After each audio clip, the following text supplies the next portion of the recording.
I've been teaching a little over a year now, and when I got my first opportunity to teach here in the big room, I wanted to start with what I consider to be one of the most compelling teachings that I had experienced in my early days, learning and growing, etc. And what I learned was that there's a particular body of work that the Buddha teaches called the Four Foundations of Mindfulness. And what the Four Foundations of Mindfulness refers to is a powerful teaching that he gave on how to meditate mainly, but this practice extends well beyond the meditation cushion. And I'll get into that a little bit more as I go here. I put up on the screen the cover of a book. This is the book that we used the first class that I took, and we've used this book many, many times. I'm hoping someday soon we'll be able to offer this Four Foundations of Mindfulness class as a whole. And I could do sort of like the intro to do all four foundations all in 1 hour. And what I decided to do is kind of split it out. So the first time I had the opportunity to teach here, I talked about mindfulness of the body. That's the first foundation of mindfulness. As we sat in our meditation this morning, you may have noticed I started with that very contemplation, attending to what it's like to be here, inhabiting this space in this body. What's it like to breathe? The second foundation of mindfulness, which I'm going to elaborate more on today, is a framework called vedana. It's a challenging word to translate. The simplest term that you'll often see is feelings, but that one doesn't necessarily work because a lot of us consider feelings to be synonymous with emotions. And what the Buddha did was I consider to be quite genius, is he actually expanded the whole of our emotional experience. He kind of broke it up into all of the component elements. So he separated feeling tone, which is really a better way to translate it, with the more complex emotions that we experience. And so feeling tone as its own foundation of mindfulness is what I'm going to be talking about. The other two that follow afterwards are the Pali word is citta. That's mindfulness of moods, mind states. Again, another one that's a bit of a trick to translate. If you've ever heard the word bodhicitta, that's what it's referring to. This heart mindfulness, this quality of what it's like to be fully ensconced in a deep emotional experience. And the last one is mindfulness of dhammas, which again, translations. When we talk about the Dhamma, we're often talking about the body of teachings that the Buddha has passed down to us over all these years. But it also means mind objects. It just means the thoughts themselves. What's the information that's rattling through our brain? I put up on the screen the cover of the book that we used in the class, and I highly recommend this for all students regardless. If you're the type of personality who is the self-study type, by all means, don't wait for the class to start. This book is genius. This is very accessible to even the beginner, but you will find yourself going in very deep and very thorough pretty quickly. And the whole body of work, the whole body of the Buddha's teachings are very, very deep. We start at the edges and we kind of work our way in over time. And we start with what makes sense to us, we integrate that, and then maybe we'll repeat it over and over and over again as time goes on.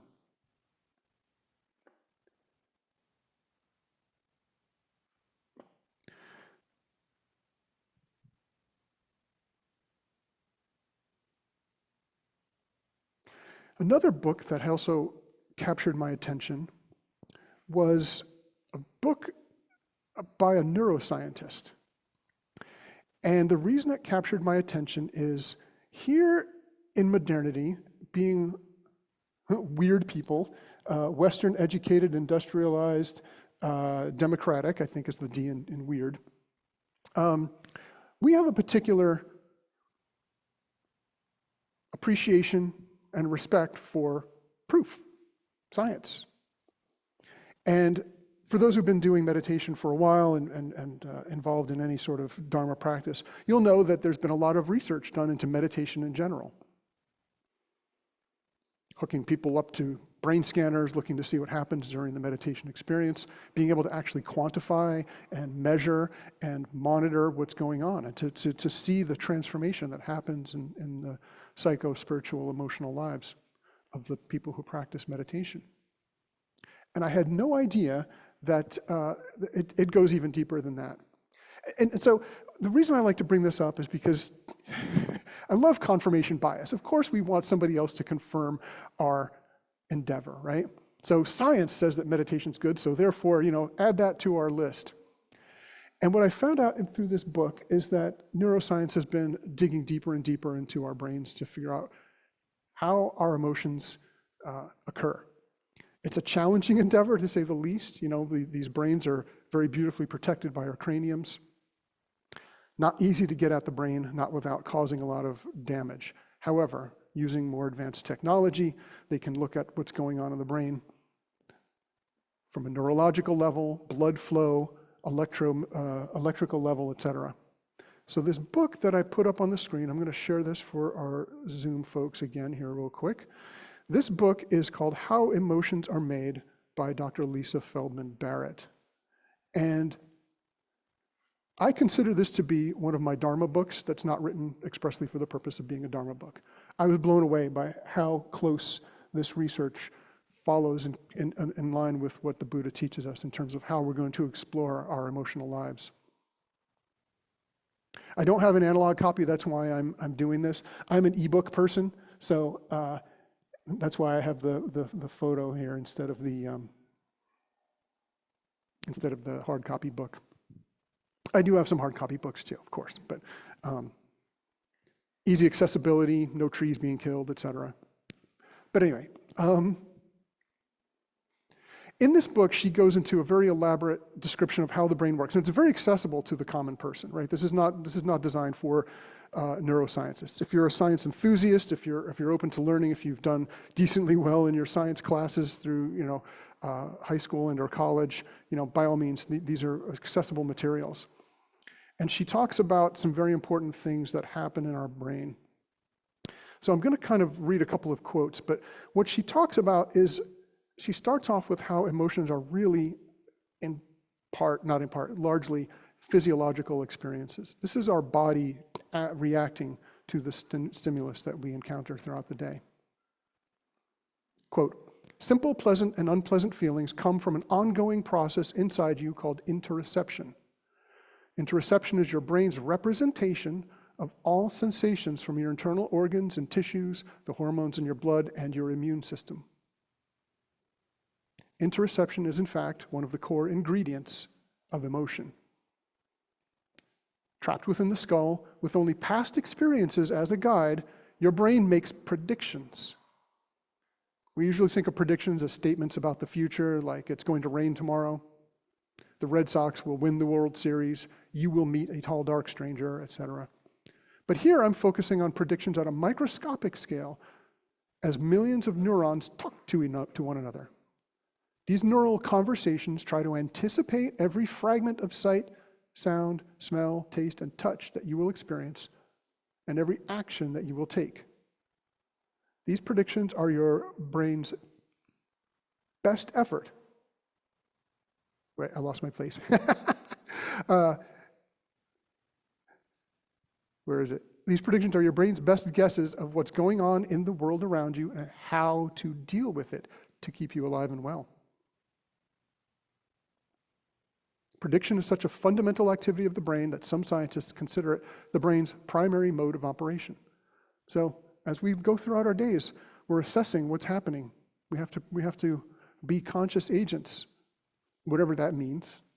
We're going to have the opportunity to make choices and to interact. And that's what the brain is doing. It's doing it largely through a predictive capability. Affect is the general sense of feeling that you experience throughout each day. It's not emotion, but a much simpler feeling with two features. The first feature is how pleasant or unpleasant you feel, which scientists call valence, vedana. The second feature or affect is how calm or agitated you feel, which they call arousal. I particularly don't care for the word arousal. For years, I didn't think of that. I kind of made up my own term. I was using emotional intensity or voltage or volume, right? So if I'm sitting there, I've had an emotional response to something, The mind is just utterly consumed with disliking or a particularly pleasant experience, right? It's very loud with pleasure or very loud with displeasure. And the same goes for the low voltage, the low intensity phrasing. And what she does in this book is she gives us this tool that neuroscientists use when they're mapping a person's experience. This is called the affective circumplex. I call it the vedana meter or the vedanoscope. Wait for this to go away. Okay. Come on. So imagine this as like a graph, right? This is the brain. What in the world? Oh, it moved on to the next picture, sorry. Okay, that's from a different Dharma talk. Okay. That's a video of Free to Be, You and Me. This is Rosie Greer singing It's All Right to Cry. I don't know if you all are of the age to remember Free to Be, You and Me. But anyway, here on the meter, imagine this as a graph of your reactive experience. In the upper left, you have high arousal, high pleasure. I'm sorry, up on the upper right, high pleasure, high arousal, right? Bottom right, low arousal, low pleasure. Off to the right, mid-level arousal, same with pleasure. And I find this tool to be useful for a lot of different reasons because we can use this as a way to kind of map our experience.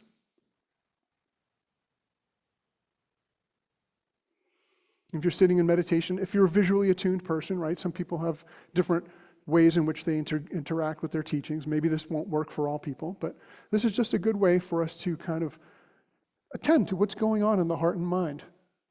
Is it high intensity pleasure, high intensity displeasure, etc.? It's also very useful for those who have to work with post-traumatic stress disorder. For some of us, meditation can be a little bit more challenging. Or for some of us who don't even know that we have a particularly latent situation going on in our hearts and minds, being able to chart this is very useful because it's good information to pass on to whether or not you're working with a therapist, a counselor, you name it, or your meditation teacher, etc. This is good information. And I'll get back to this a little bit more here when I talk about that. So back to the neuroscientific aspect there. Affect is a constant throughout your life. Even when you are completely still or asleep, it does not turn on and off in response to events you experience as emotional. In this sense, affect is a fundamental aspect of consciousness, like brightness and loudness. Let's be clear on one thing. Interoception is not a mechanism dedicated to manufacturing affect. Interoception is a fundamental feature of the human nervous system, and why you experience these sensations as affect is one of the great mysteries of science. This is getting into the big mystery of what consciousness is, etc. Not really want to go into that today, but I think it's for those of us who are interested in such a thing. This is leaning towards that beautiful, utterly subjective, utterly mysterious truth of what it means to be a conscious being. Interoception did not evolve for you to have feelings, but to regulate your body budget, right? So it's monitoring what you're doing, how you're going to act in the world.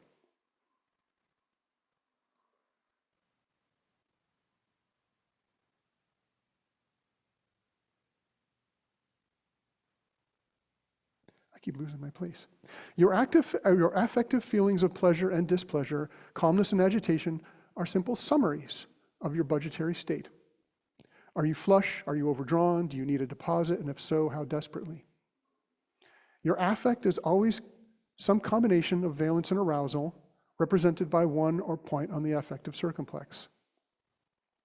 And I want to point out that there's a continuum here, right? Again, kind of leaning back towards the Buddhist teachings on the four foundations. We're not looking at this in like terms of clean-cut divisions between body and emotion, right? As we're sitting throughout our meditation practice, it's perfectly plausible that if you've sat there and things have happened and emotional experiences come up, the tension has come up, right? By all means, go back to mindfulness of the body, attend to this embodied experience. The invitation is always there to bounce around through all of these foundations of mindfulness, to attend to what's present. It's also utterly convincing. Our affect, we believe this affect to be 100% true. Because of how it leads to more complex emotions, it's very compelling.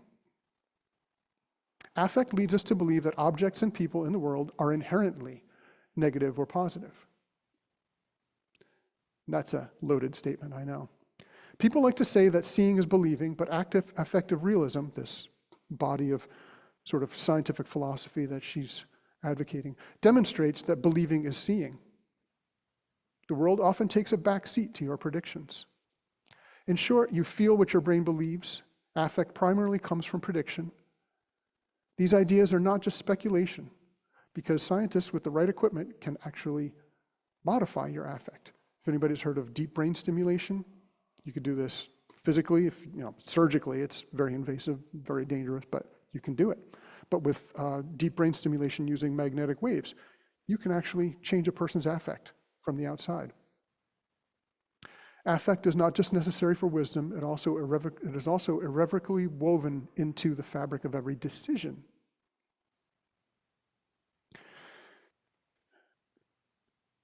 There are two studies that have come out in recent years that indicate some very important information about our psychological state. They were both used judges in various circuit courts. And what they did is they had presented these judges with various cases, written cases. And then they monitored how they ruled on these cases and charted them across a couple of different things. The first study that I'm referencing made note of what time of day it was, meaning whether or not the judge had had lunch recently or not. Before lunch, the judge's responses and rulings were a certain level of intensity of punitive decisions. And the second one, they did something even more clever, and this is a whole different body of work that I hope to teach on someday. They gave them a survey and asked them their thoughts on death. What are your opinions on death? And this had another profound effect. So before lunchtime, the judges were far more punitive than they were after lunchtime. This is your infamous experience of feeling hangry. And then the studies, the questionnaires on death also had a very profound effect. And the reason they chose that is because you can imagine as a judge is going out throughout the day, they're looking at all sorts of different cases. And if any of those cases that come up during the day are particularly emotionally compelling, in the sense that they're very jarring to yourself, could you imagine being a judge having to rule on something as powerful as a murder case or some other, violent crime? It's not easy. And so the cases that come after that are therefore affected by this. Because what happens is that the punitive level that these judges exhibited increased.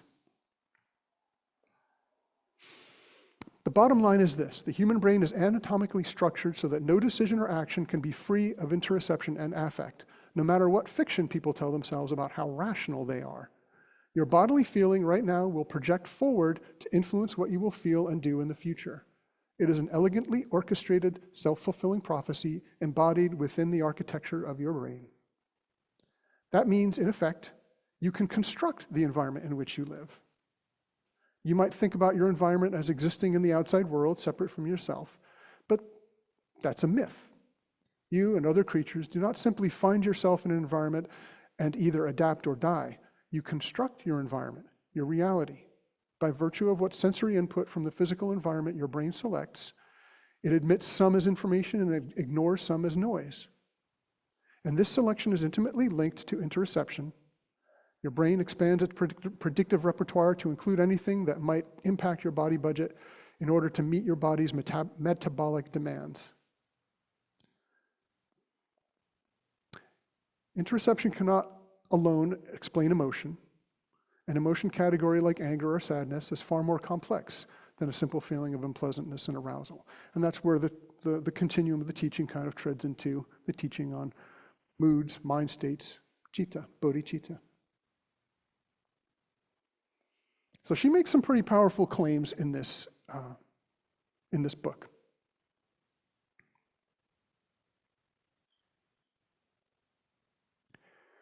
But I want to circle back to how the Buddha uses this powerful teaching in our practice.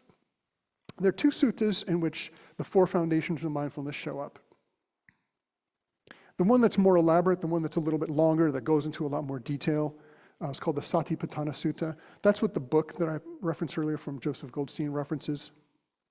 You don't have to know that for the test yet.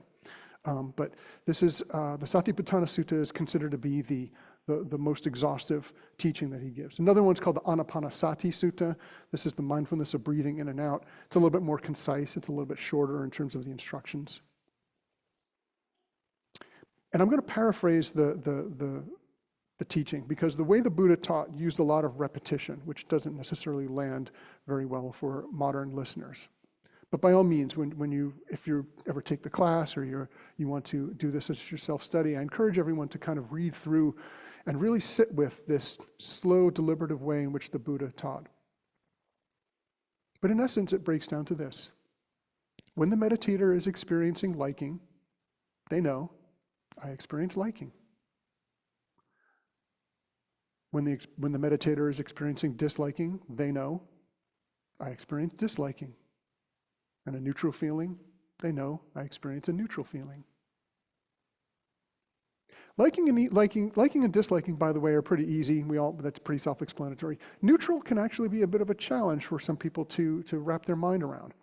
So my teacher's teacher, Ruth Dennison, had another variation on this, which is just to think of things that are not yet quite decided, right? You don't really have much of an opinion either way, or you haven't really thought about it. Consider, for example, the color of the floor, right?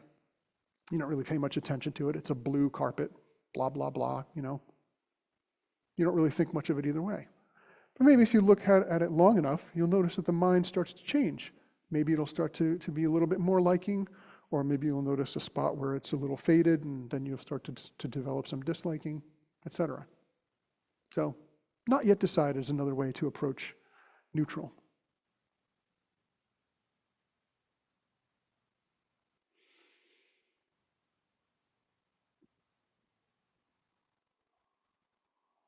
In the second part of the sutta, he goes on to elaborate different types of liking and disliking.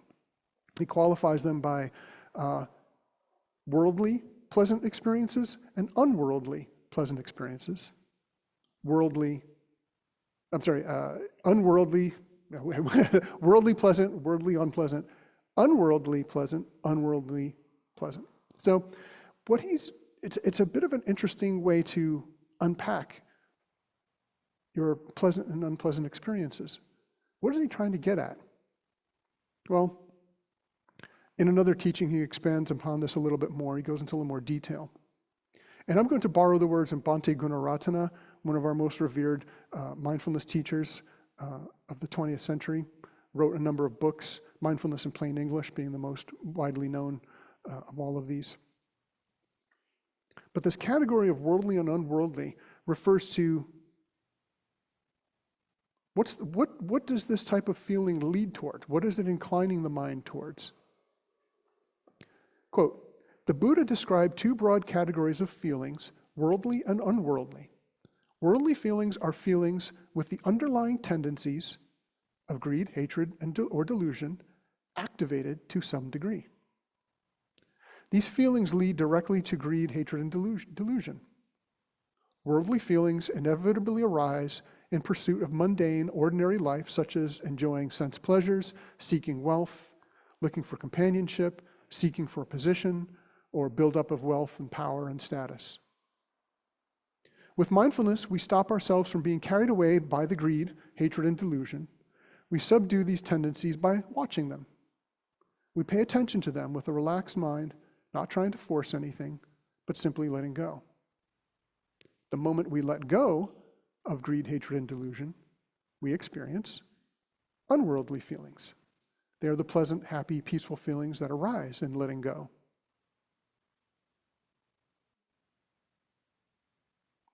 In a mindfulness of the impermanent nature of things, in the pursuit of a spiritual path of liberation. So, a pleasant worldly experience. Chocolate eclairs. Now, in the grand scheme of things to lust after, not that bad, but it's also not great for my metabolism. But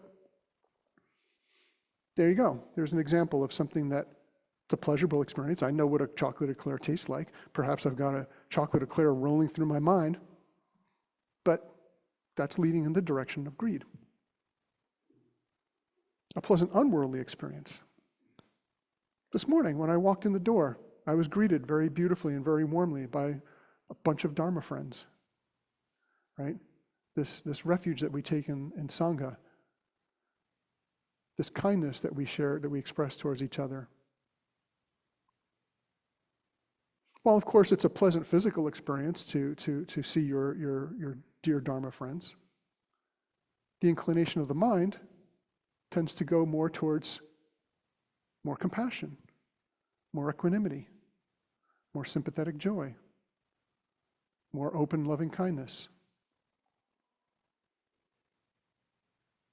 A worldly dislike, of course, pretty easy to explain, right? A physical sensation in the body, that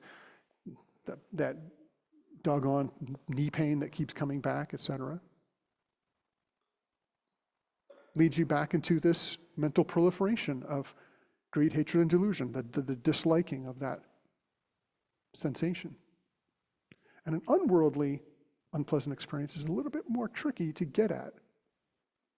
So I would submit that consider renunciation as this sensation that in the moment might feel like disliking, but in the long run, you know it's towards a better benefit.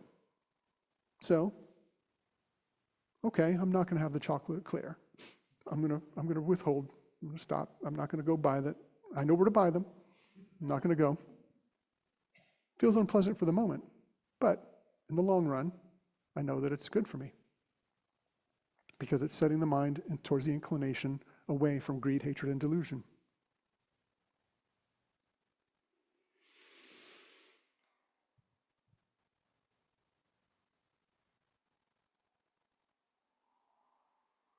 The teachings on Vedana show up in a number of other locations in the Buddhist teachings. You'll also find it in the teachings on what compromises the whole of a conscious experience. As Lisa Feldman Barrett had elaborated, right? This is integral to what it means to have a conscious experience. And again, the Buddha elaborated this in terms of the 5 heaps, the 5 ways in which we have a self that interacts in the world. That Vedana is one of those integral components.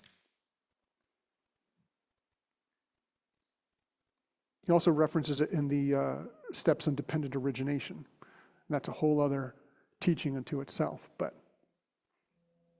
suffice it to say, this is about the whole of our emotional experience. Again, just paying attention to the trajectory of our minds. How do we feel in the moment? Where are we going? How are we responding to these feelings of disliking or liking?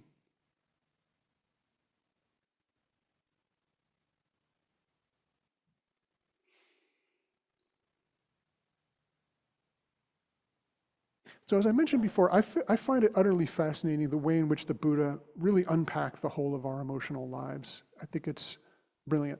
I saw this as genius. And the fact that he did this 2,600 years ago without the help of functional MRI machines or deep brain stimulation or having to cut anyone's heads open. All of these people did this by sitting and watching the activity of their own minds. And he provided us with this framework. And I see this framework of the 4 foundations as a continuum, right? So the liking and disliking is going to have this trajectory towards a mood or a mind state.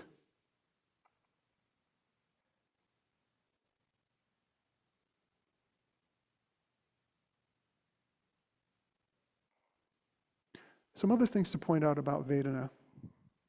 Liking and disliking are never static, of course. When we consider the 3 marks of existence that the Buddha teaches, one of them being impermanence. This liking and disliking, I'm sure you've all experienced all manner of different types of likes and dislikes. Perhaps when you walked in, you liked the music that I was playing, or maybe you disliked the music. And of course, that's changed as time has gone on. But the thing about liking, we by the virtue of our internal drive to keep pursuing pleasurable experiences, something very fascinating happens is that, let's say you indulge in the pleasurable experience, right? Of course, it's not going to stay the same, and if anything, that pleasurable experience can become quite distressing. I wanted to play a clip from a skit from probably about 20 years ago now, from the comedy sketch show called Key and Peele. Some of you may remember this sketch if you watched the show back in the day. It's called All Night Party. I can't play it because we're going to post these videos on YouTube, so we will get a takedown notice. And the second reason is the punchline involves some gallows humor. So I'm going to tell folks, if you're okay with gallows humor, by all means, you can cue it up later. The name of the sketch is All Night Party.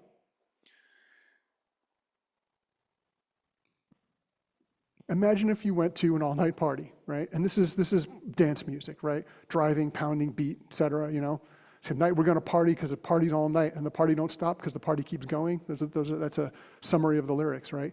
And in the lyrics, they're kind of giving this driving energy. Has anyone ever been to an all-night party? I went to an all-night concert back in my 20s. There was at the Cow Palace. And they had several dozen acts going on throughout the night in multiple spots throughout the stadium. And even in my 20s, there were 2 acts that I really wanted to see, but they were coming on at like 2 and 3 in the morning, you know? And, you know, we danced and we did some stuff, and I'm not a person who likes to engage in the mind-altering substances, so maybe that's part of the deal. Maybe that's how you can accomplish this all-night party thing, but by 1:30, I was knackered. But then I burst up into energy again. You know, we were having fun. We were having a great time beforehand. But then the first act came on. Delight. Groove is in the heart. And she's right, groove is in the heart. But anyway, I digress. We danced and we had a great time and we listened to Delight. And then they tore down the stage and then waiting, boredom, sleepy, drowsy. Then the Far Side came on. They did their performance, you know. Are we really going to want an all-night party? Is it really going to be pleasurable the whole time? In the skit, you'll see how they kind of resolve this. If you're familiar with Jordan Peele's movies, you'll kind of understand that it's going to have an otherworldly as well as a dark way of resolving this. But nonetheless, it's good fun if you're akin to gallows humor. So the liking is never static, and the disliking is never static. I remember the first time I tasted beer. Ugh. No, thank you. I think I didn't like coffee either the first time. Now, I'm not a beer drinker anymore, but eventually it becomes an acquired taste, right? There are lots of things in our culinary experience that are acquired tastes. I've lived in a lot of different places. I've lived in Hawaii. I've lived in the San Francisco Bay Area. Some people like spicy food. Some people hate spicy food. I've had experiences with all sorts of Asian cuisine, right? Didn't like something at first. Maybe over time I began to develop an appreciation for it and eventually did like it. So the disliking is never permanent.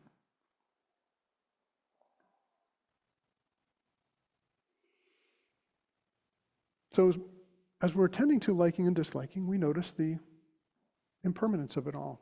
That whatever we're feeling in the moment is, of course, going to change. I mentioned earlier a little bit of a nod towards folks who have to work with post-traumatic stress-related conditions. There's a book that's largely geared towards teachers called Trauma-Sensitive Mindfulness. For those who are Dharma teachers as well as therapists, they're probably already decently well trained in what it means for a person to have to deal with a post-traumatic stress-related situation. In recent years, there have been a number of articles, some of us may have come across them, outlining the powerful reality that happens when some people go on meditation retreats, particularly ones who are kind of jumping in feet first, may not really fully understand what they're getting themselves into, and they find themselves in a very powerful emotional state of distress. And they're using this as sort of like, meditation is not all as great as they say it is. Well, true. But just because somebody's dealing with these conditions doesn't mean they don't get to be part of the group. They don't get to be part of the party. There's been a lot of research into this, and there are modifications that can be made for anybody who has to deal with these types of things. So perhaps some of us in this room or on the call have to deal with the reality of trauma in our lives. And maybe you've even had a few great sits of finding deep, calm, expansive peace. And then suddenly, out of nowhere, a memory pops into your mind. And that memory is not the same as sitting with the minor discomfort of a sore part of the body. Perhaps you're going into very powerful distress.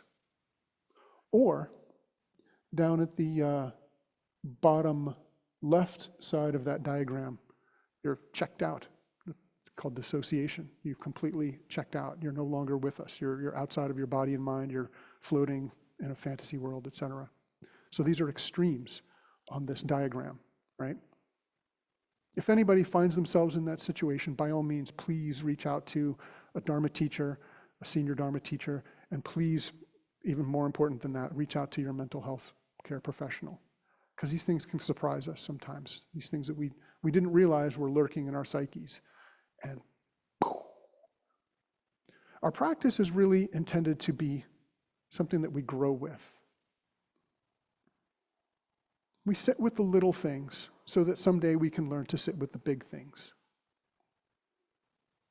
So you sit through a knee pain, a backache, etc., provided you know that it's not going to cause more harm or damage, right? For those of us who have to live with chronic pain, again, you are in control here. You get to decide what you move or do not move against, right? We're not here to wear hair shirts and to beat ourselves over the back with wooden boards. If you find yourself in a state of distress, do something about it. We're not here to cause any more harm. We're not here to force through exposure therapy. Observable signs for dysregulated arousal from the book: muscle tone and extremely slack tension, right? Or muscle tone extremely slack, or muscle tone extremely rigid. So if you've just kind of checked out, your body is having a very bizarre physiological response that's in either of those extremes, that's an indication that something important is going on. Hyperventilation. If you find yourself where your breathing is not something that you can attend to because it's become too intense, good information. Exaggerated startle response. Excessive sweating. Dissociation, like I mentioned before, where you realize that you've checked out, completely gone into a fantasy world for a while. The pallor and the blood has rushed out of your skin, a pale skin tone, and emotional volatility, reactivity, etc. If you also feel it's super important to sit by the door because you don't know what's about to happen and you don't feel safe in the space, all important information, all grist for the mill. Take your time. Even for those of us who don't have to work with trauma, the meditative life, the spiritual life is one that we take our time with. It's patience. We get at it slowly but diligently. There are plenty of low-stakes circumstances to learn and grow from. And so lastly, I'd like to talk about growing. This personal development project that so many of us seem to be on these days.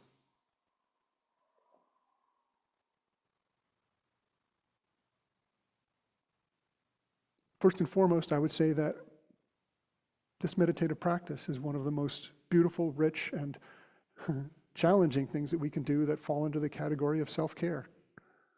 We can attend to our psycho-emotional, spiritual lives in ways that we probably had not for a very, very long time. Perhaps we learned from family dynamics, certain individuals, or maybe we confabulated in our own mind that our own emotional lives don't matter, that they're not relevant, and they are.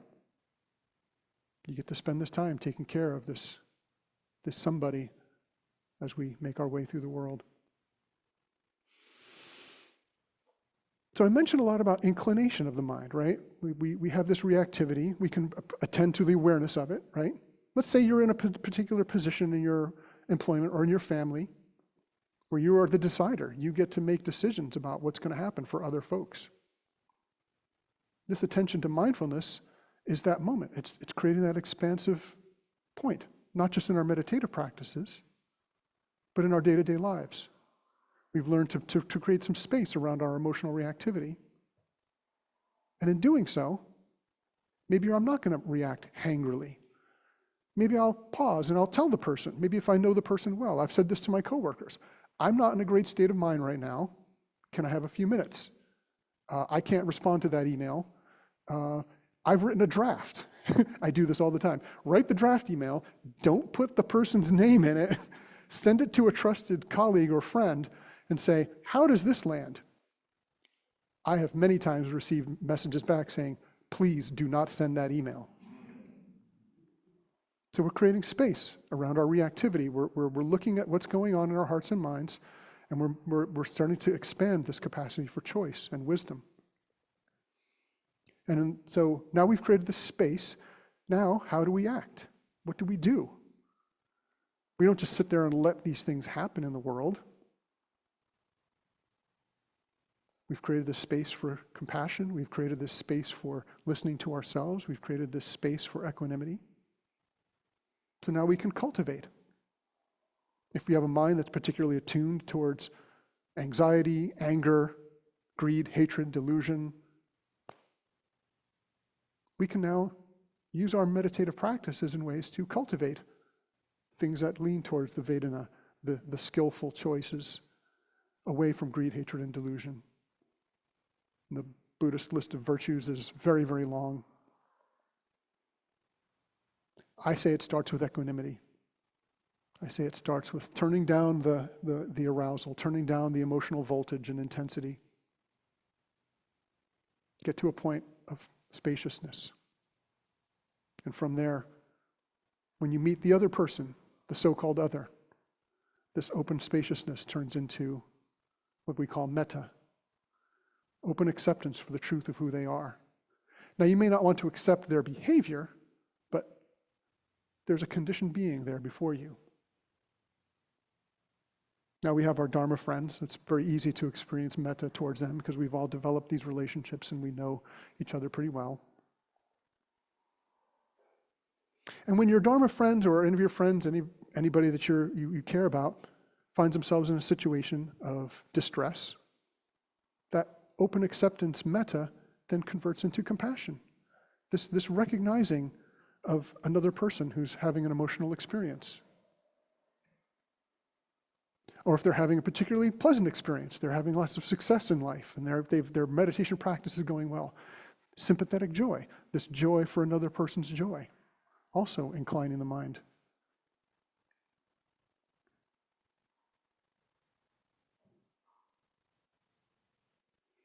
And all of these are cultivatable. We practice these in meditation. We practice metta practices. We attend to the others in our group.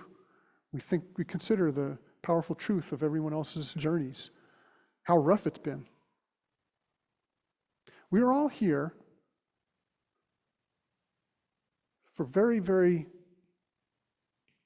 same reasons, but the details are quite different. The narratives of our story are what they are.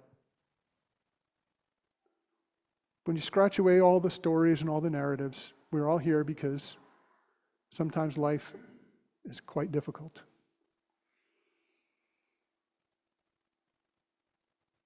Getting to know some of you as I have over the years, I know some of the details therein. You don't always have to tell the details either. We have lots of opportunities in the community for sharing. And I notice that a lot of people will talk in very general terms, Today I'm sitting with a lot of wanting, right? We don't know what the wanting's about. We don't have to know what the wanting's about. We've all experienced lust and greed and craving. So it becomes an integral part of our cultivative practices to intentionally incline our minds towards the unworldly pleasant experiences.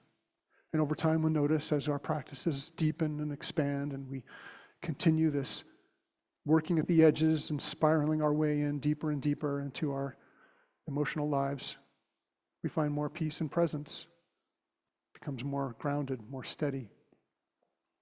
All of this towards the trajectory of full awakening. This prospect that we can get ourselves to the point where this idea of a self drifts away, the story, the narrative, the details are not quite as important.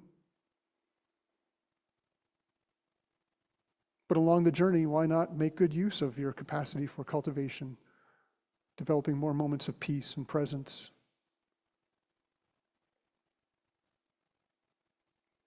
We're coming up to the top of the hour, and I have so many more things I wish I could say. And I want to just take a moment to elaborate on one more thought.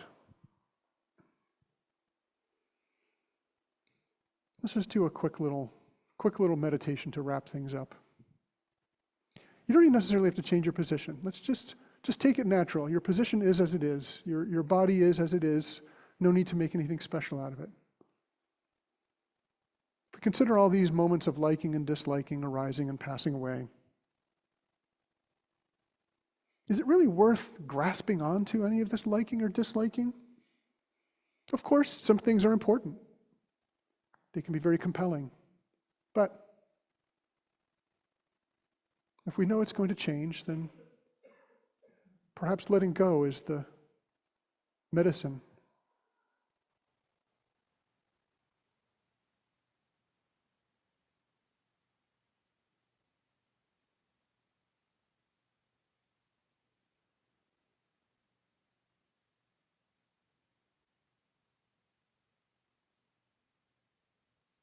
And we also notice that this liking and disliking inevitably connects to deeper feelings of emotions, more complex compulsions towards joy, pleasure, fun, laughter, giddiness, or distress, pain, anger, righteousness. Ultimately, all of these point towards the truth of suffering. Because they're going to change, because we have this tendency to grasp onto these pleasurable experiences and reject the unpleasant ones. All of this essentially points in the direction of what the Buddha calls dukkha, distress, unsatisfactoriness. And if this liking and disliking is so impermanent, arising and passing away,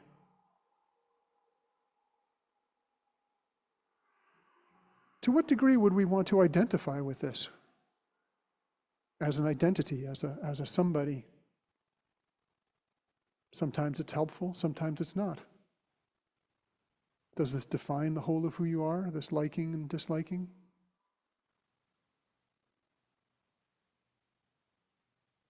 Or is the story of who you are quite a bit more complex than that? Is your story over? Or do you still have time and a little more opportunity and agency, capacity for choice in this world?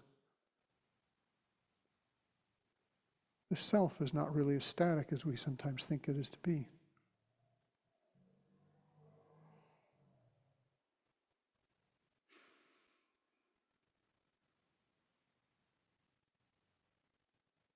Let's just breathe for a moment here and we'll wrap it up.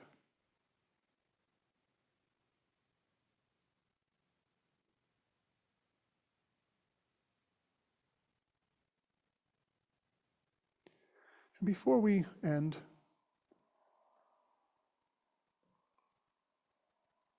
one more appreciative nod towards our fellow travelers and seekers here in the room today, our Dharma friends, whether we know them well or just by virtue of their presence and participation. Consider the struggles that everyone else has had to go through, the rich and complex stories that brought them through these doors or onto this Zoom call. May all of us find our way towards full peace and presence.